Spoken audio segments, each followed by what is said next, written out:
Béni Maître, celui qui va annoncer l'Évangile selon le très saint apôtre évangéliste Marc. Que Dieu, par l'intercession du saint et glorieux apôtre évangéliste Marc, t'accorde d'annoncer la bonne nouvelle avec force pour l'accomplissement de l'évangile de son Fils bien-aimé, notre Seigneur Jésus-Christ. Sagesse, tenons-nous droit, écoutons le saint évangile, paix à tous. Et à ton esprit. Lecture du saint évangile selon saint Marc. Gloire à toi, Seigneur. Gloire à toi. Soyons attentifs. En ce temps-là, Joseph d'Arimathie, membre notable du conseil qui attendait lui aussi le royaume de Dieu, s'en vint tardivement trouver Pilate et demanda le corps de Jésus. Pilate s'étonna qu'il fût déjà mort. Il fit appeler le centurion et lui demanda si Jésus était bien mort. Informé par le centurion, il octroya le corps à Joseph. Celui-ci acheta un linceul, descendit Jésus de la croix, l'enveloppa du linceul et le déposa dans un sépulcre taillé dans le roc. Puis il roula une pierre à l'entrée du tombeau. Or Marie-Madeleine et Marie, mère de Joseph, regardaient où il était déposé. Lorsque fut passé le sabbat, Marie-Madeleine, Marie, mère de Jacques, et Salomé achetèrent des parfums pour aller embaumer Jésus. De grand matin, le premier jour de la semaine, elles allèrent au sépulcre au lever du soleil. Elles se disaient entre elles, « Qui nous roulera la pierre de l'entrée du tombeau ?»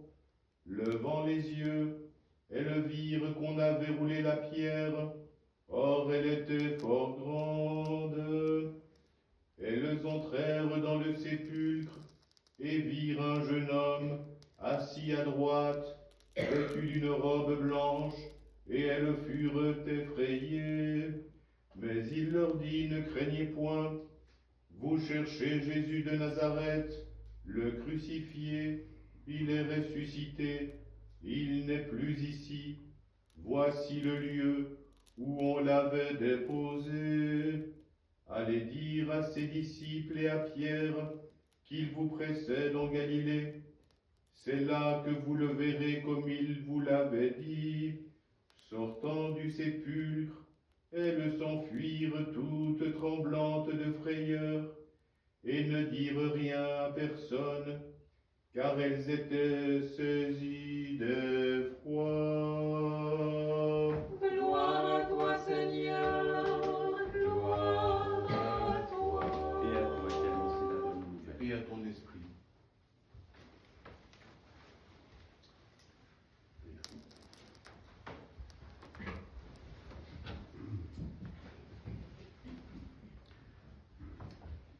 Au nom du Père et du Fils et du Saint-Esprit, ainsi soit-il.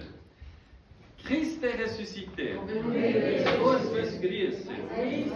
Christ est ressuscité. Chers frères et sœurs, nous sommes aujourd'hui le 3e dimanche de Pâques. Nous sommes toujours dans la fête de Pâques. Et nous savons bien que les occupations et la vie quotidienne nous écartent très vite de ces moments forts que nous vivons à l'Église. Et parfois notre cœur est tout tourmenté parce que nous disons qu'avons-nous fait de cette grâce reçue? Cela nous donne l'impression qu'elle nous a échappé. Et c'est là que nous réalisons que la vie chrétienne est une vie trinitaire. Nous avons cette intention du Père Céleste, ce désir que toute personne soit sauvée.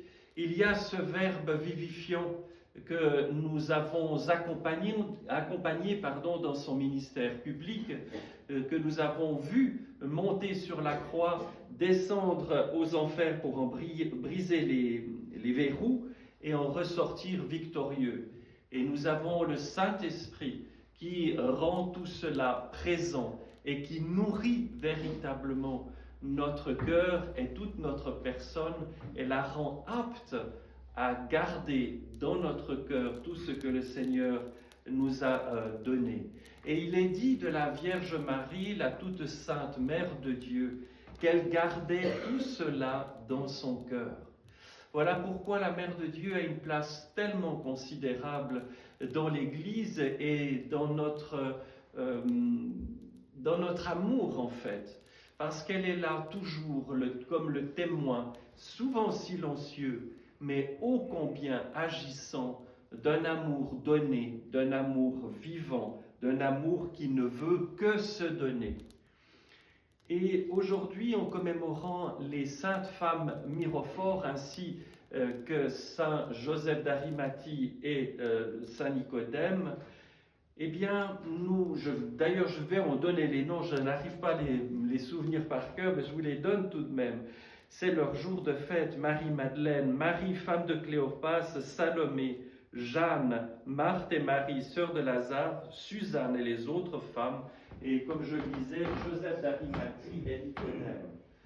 Eh bien, on les appelle mirophores parce qu'elles portent la myrrhe, ce parfum qu'elles avaient l'intention d'amener auprès de la dépouille du Seigneur pour l'ennoindre et le préparer ainsi.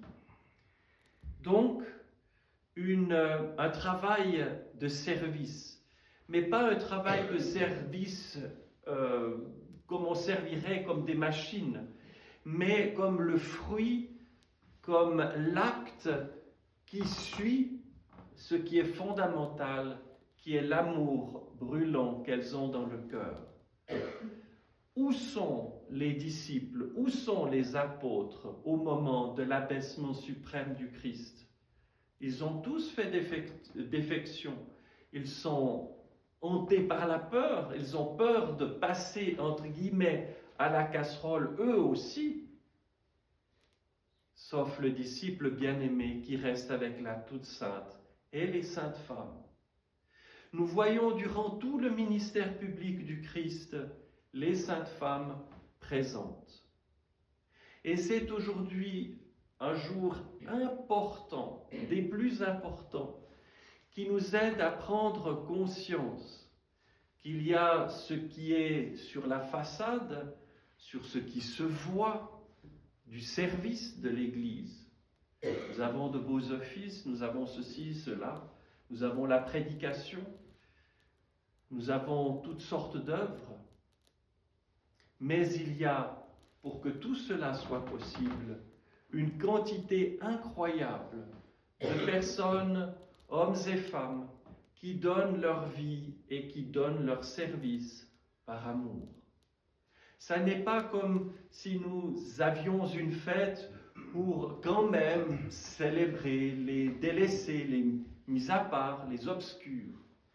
Mais c'est bien plutôt pour nous rendre conscients que le véritable service de Dieu est un service qui est obscur, dans le sens qu'il est désintéressé, que nous n'accomplissons pas telle ou telle action, tel ou tel service pour être reconnu, pour être mis en valeur, pour être considéré comme meilleur qu'un autre. Nous avons comme modèle les femmes mirophores, qui servent, entre guillemets, celui qui a perdu aux yeux du monde. Au moment où elles accompagnent le Sauveur à la tombe, lorsque on fait les choses rapidement, parce que le sabbat va commencer, et qu'elles reviennent le premier jour de la semaine pour terminer l'œuvre qu'elles ont entreprise, c'est une œuvre risquée, c'est une œuvre qui n'est pas exaltante. Et pourtant, elles le font, pas parce qu'on doit, mais parce qu'elles aiment. Et nous voyons dans le service de l'Église quantité de gens qui agissent sans que les autres ne le sachent, mais qui agissent par amour. Il faut que notre ministère à tous de prière ne soit pas tourné vers nous-mêmes, vers nos propres besoins. Seigneur, accorde-moi ceci. Seigneur, préserve-moi de cela. Mais Dieu sait très bien ce dont nous avons besoin. Mais que nous devenions, que nous nous tournions vers les autres, que nous voyions la souffrance, que nous voyions les difficultés, que nous voyions les nécessités des plus humbles des créatures, et que nous portions un regard miséricordieux, un regard tendre et agissant envers les plus faibles. Ce que vous aurez fait aux plus petits d'entre vous, c'est à moi que vous l'avez fait, dit le Christ. Il n'y a pas de vrai amour sans miséricorde. Il n'y a pas de miséricorde véritable sans amour. Au sens que tout acte, toute action doit être nourrie de l'intérieur. Et les saintes femmes mirophores nous en montrent un exemple tout à fait extraordinaire.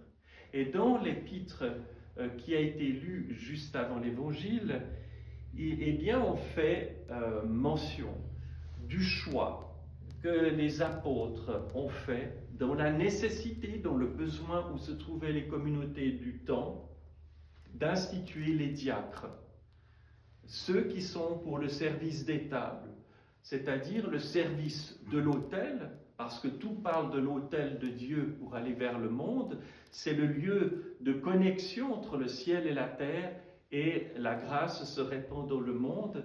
Eh bien, le service diaconal n'est pas un service accessoire pour rendre la cérémonie plus belle.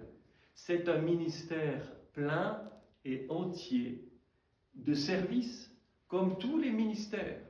Le prêtre n'est pas une sorte de personnage tout à fait extraordinaire. C'est une personne, comme d'autres, mise à part pour être le sacrificateur. Mais il est là pour servir. Tous, où nous sommes placés, selon notre vocation, sommes là pour servir. Servir Dieu par-dessus tout et avant tout, et servir notre prochain, qui est l'image et la ressemblance de Dieu. Et il y a un dernier élément que je voudrais relever, c'est que la myrrhe est un parfum. C'est le parfum de l'amour, c'est le parfum de la vie, c'est le parfum de la sanctification que l'on apporte aux défunts. Le défunt sent, rappelez-vous dans l'Évangile, quand on parle de Lazare, mort de 4 jours, on dit « il sent déjà ». Eh bien, on apporte la myrrhe pour parfumer ce corps. Pas parce que ce corps est méprisable, et cela nous invite à prendre soin de nos personnes, avoir du respect pour notre corps comme de toute notre personne, être intègre, respecter l'intégrité de notre personne tout entière. Eh bien, le corps est le temple du Saint-Esprit. Voilà pourquoi nous respectons le corps des défunts, voilà pourquoi nous prions pour le salut de l'âme des défunts. Il y a quelque chose qui est de l'ordre du tout un. Et lorsque nous ressusciterons au dernier jour, l'Écriture dit bien que nous ressusciterons avec notre corps, un corps transfiguré, un corps lumineux. Il n'y a de plénitude selon notre nature humaine qu'en ayant l'âme, l'esprit et le corps. Mais ce sera alors le corps transfiguré, le corps qui aura des propriétés différentes. Et nous en avons un avant-goût lorsque le Christ apparaît aux disciples, toute porte fermée. Il est là, et pourtant il mange. Ça n'est pas une sorte de fantôme, une image évanescente. Il a un corps devenu différent, qui n'est plus appesanti. Eh bien, cette myrrhe a été offerte avec l'or et l'encens par les rois mages lors de l'événement de la Nativité. Il y a une annonce déjà des derniers devoirs qui vont être accomplis par les saintes femmes. Et Saint Joseph d'Arimathie comme Saint Nicodème, qui sont des personnages importants, ne vont pas craindre de se mettre entre guillemets en danger pour apporter ce service à celui qui est rejeté, qui est honni, qui est banni de la communauté dans laquelle il vit, le Christ. Ils vont prendre cela sur eux, pas parce qu'ils doivent, mais parce qu'ils aiment. Alors, chers frères et sœurs, pour conclure, inspirons-nous des saintes femmes mirophores, inspirons-nous de Saint Joseph d'Arimathie, de Nicodème, qui ont su accueillir dans leur cœur l'amour céleste, en vivre et en produire le fruit digne par excellence, qui est celui de la miséricorde. Au nom du Père et du Fils et du Saint-Esprit, ainsi soit-il. Christ est ressuscité. Christus was wir sind. Christus ist auferstanden. Wahrhaftig auferstanden.